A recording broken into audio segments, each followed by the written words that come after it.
And welcome to the Church of the Redeemer. It's so good to have all of you here. I'm David Ware. I think I recognize everybody, but I'm a member of the clergy team here. And as many of you know, sometimes the best laid plans of mice and men, right? And so we expected to have Tamara Wellens this evening, and she had an emergency in her family, and so got in touch with me on Saturday.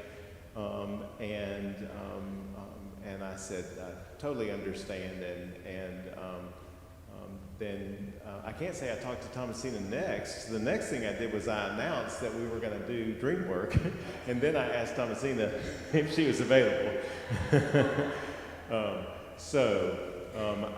say all that in part to apologize for our slippage showing a little bit and getting all the things together. I'm so glad that you are here. If you've not encountered Thomasina as a fellow parishioner, a colleague, or chaplain at the day school, or as a dream worker, you have an incredible treat ahead of you. One of the lights in my life is Thomasina Wharton and her husband Rayner and their family. I give thanks every day, sometimes 2 or 3 times a day, that God brought us together. And part of how Spirit has brought us together is through the work of spiritual direction, and a dimension of spiritual direction is working with dreams. So, Thomasina, welcome. Thank you. Thank you. Good evening, everyone. Just going to start with a couple of slides first to kind of give you a context of dream work, and then we're going to move into working some dreams. So, as my intro says, I am a graduate of the Hayden Institute, trained in Jungian psychology and integration of the psychological and the spiritual. What we do, we explore those archetypes, shadow, and self-awareness to foster wholeness. And it has, I believe, created in me a deepening listening presence, attending to sacred movements with communal and individual spaces. And if you've been in my space upstairs, I have it so that it's very conducive not only for spiritual direction, but for individual and group dream work. And it's an integrated practice, as I said, with the spiritual direction, accompanying others through dream work, and to uncover some wisdom, healing, and mystery. All right, find my clicker here. Thank you. So, dream work is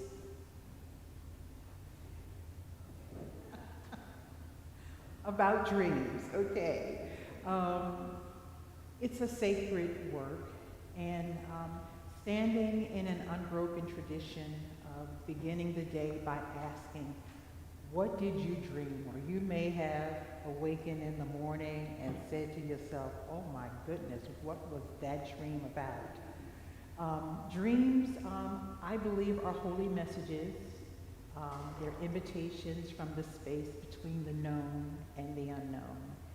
They're truths held in trust, safeguarding wisdom until the moment our hearts are ready to receive it.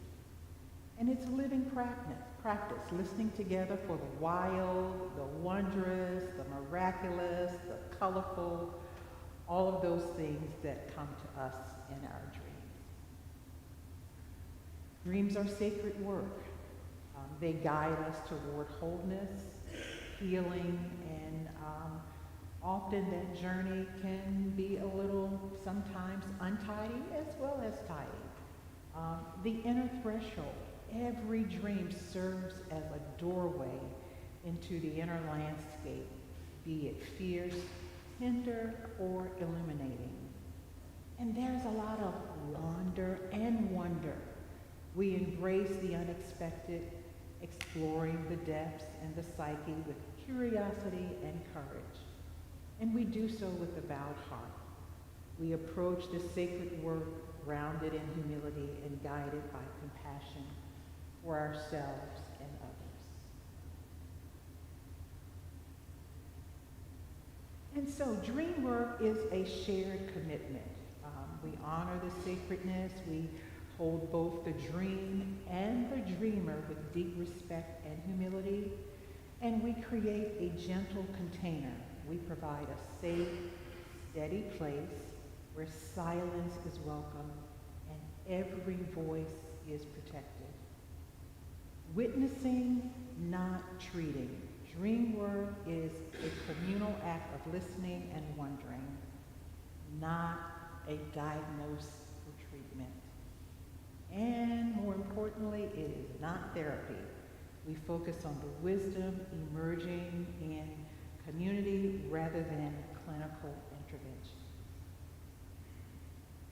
And lastly, one-on-one dream work is what you'll see here between David and myself this evening. Here again, honoring that inner wisdom, we invite the dreamer to share their own associations, trusting that the deepest insights are from within them. Owning our projections, we refrain from imposing our views. Any imaginative contributions are named clearly as projections and not the dreamer's truth. And we focus on the inner work. Our approach ensures the process remains uniquely centered on the dreamer's personal journey and unfolding mystery. And finally, we affirm with reverence that the only person who knows what that dream means is the dreamer. So we will go ahead and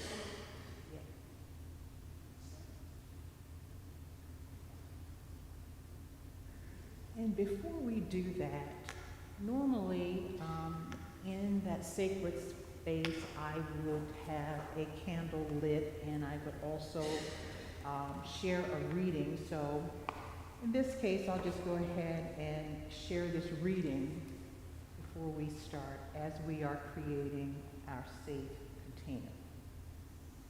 My elders say that the dream world is a reality, just as valid, just as vibrant, just as alive as the physical world. Dreams are not illusionary things. They are meant to teach us, to guide us. They ask us to use our intuition to interpret them.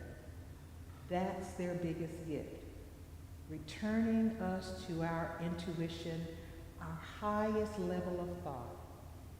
When we intuit, we think spiritually with a free-flowing energy. In the physical world, that's where compassion is born, a place where there are no differences. Dream big, bright and shining. Enjoy the images. Intuition will teach you meaning.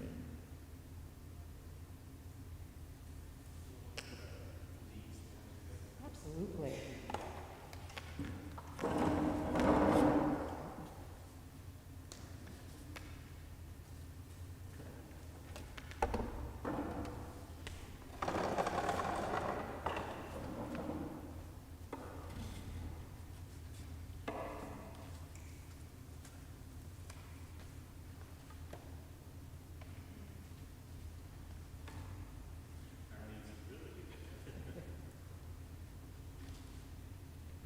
Welcome, David. How are you? Thomasina, thank you. Let's just take a moment to arrive.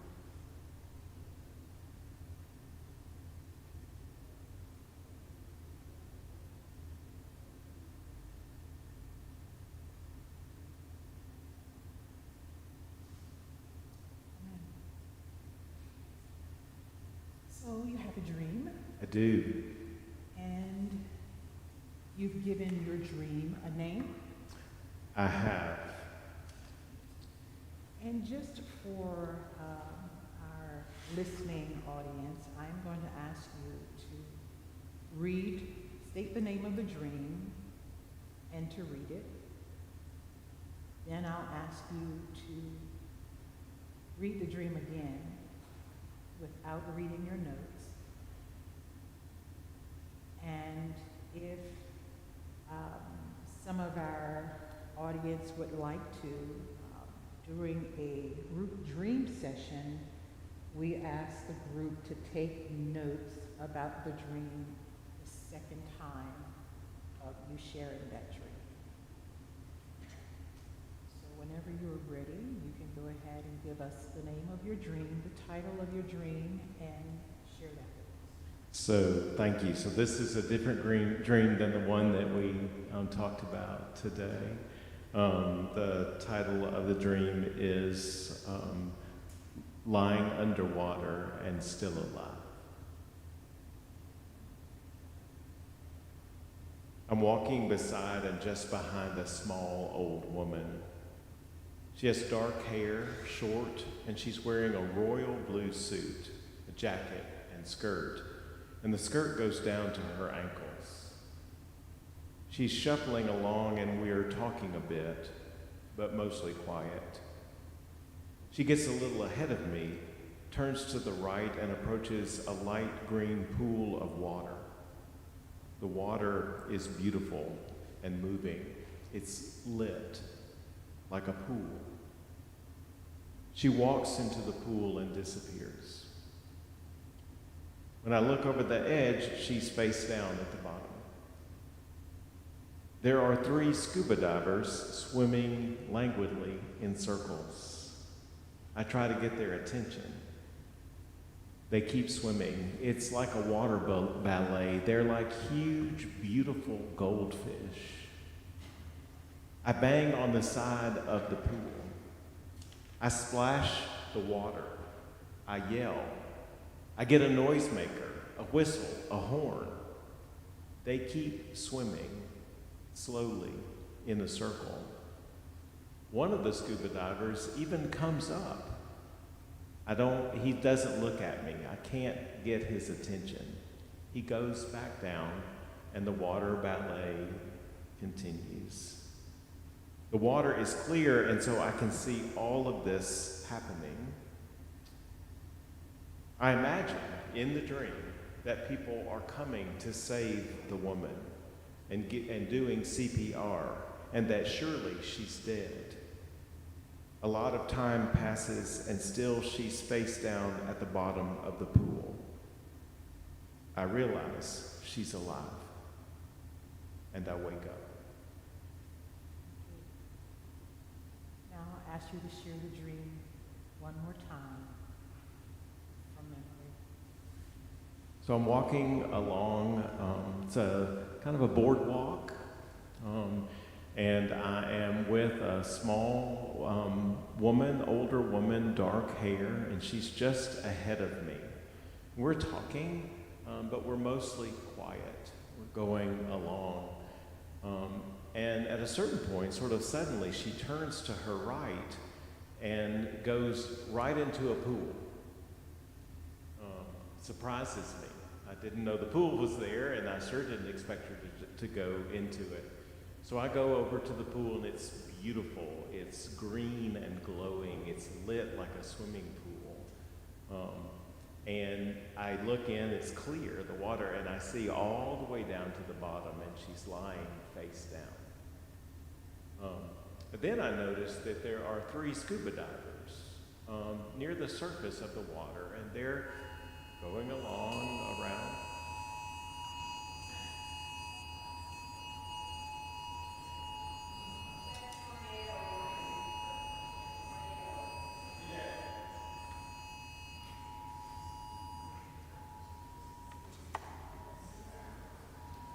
Would you mind starting again?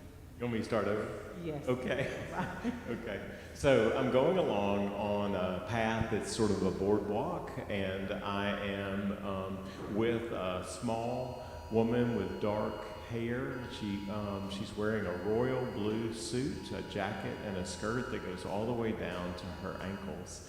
We're going along. She's kind of shuffling, and we're talking, but there's a fair amount of silence as well.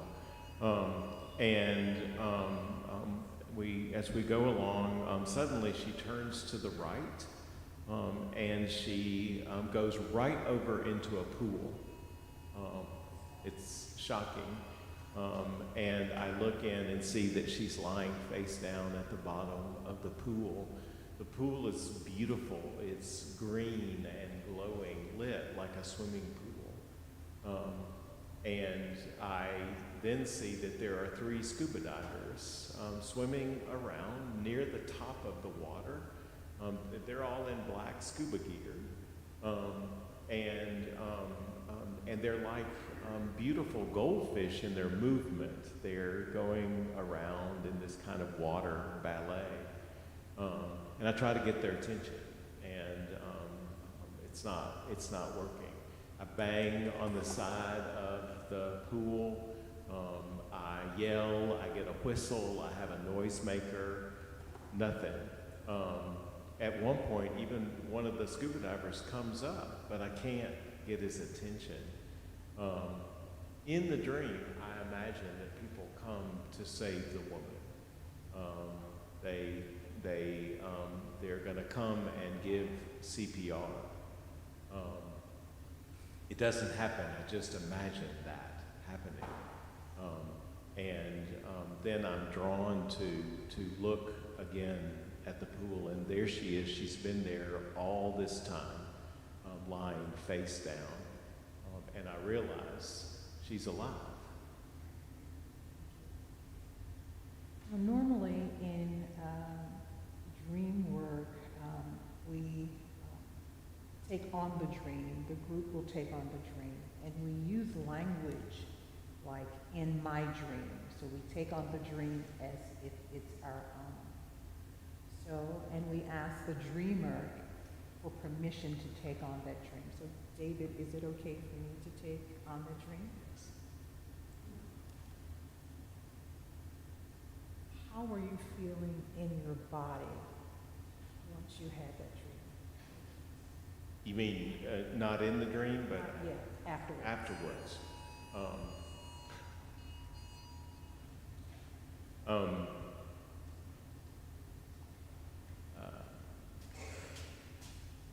It was wonderful to realize that she was underwater and alive. It felt revelatory. Is this dream reminding you of any experience that you're going through now?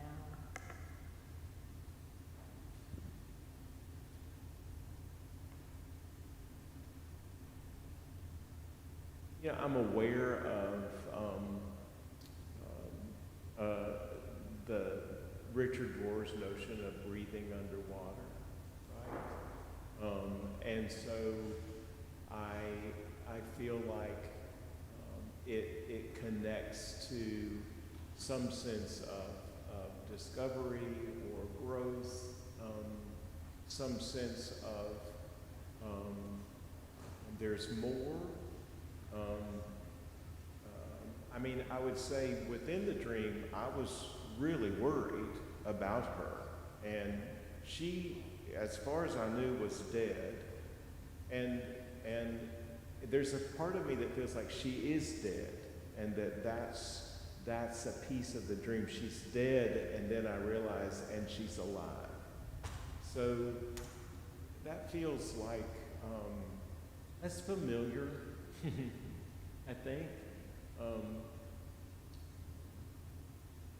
I can connect that, I think, in part to some of what feels like is swirling around us right now. I'm certainly seeking life in the midst of swirling death. Now, in my dream, Yeah. I'm feeling like I'm a rescuer. I feel like I am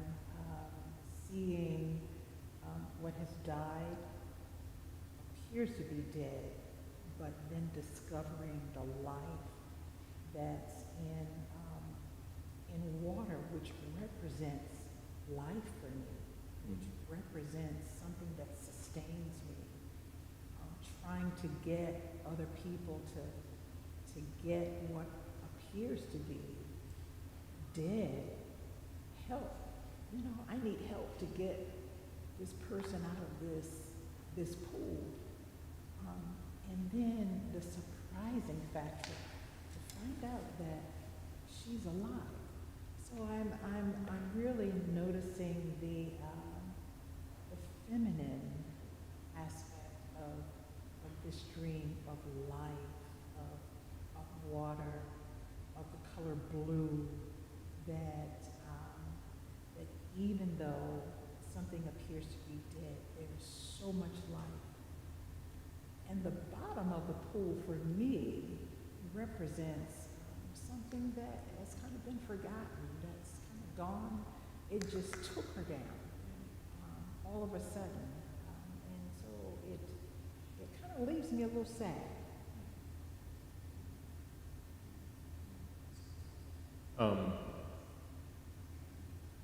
You're saying that water represents life for me, touches that water is fearsome for me. If I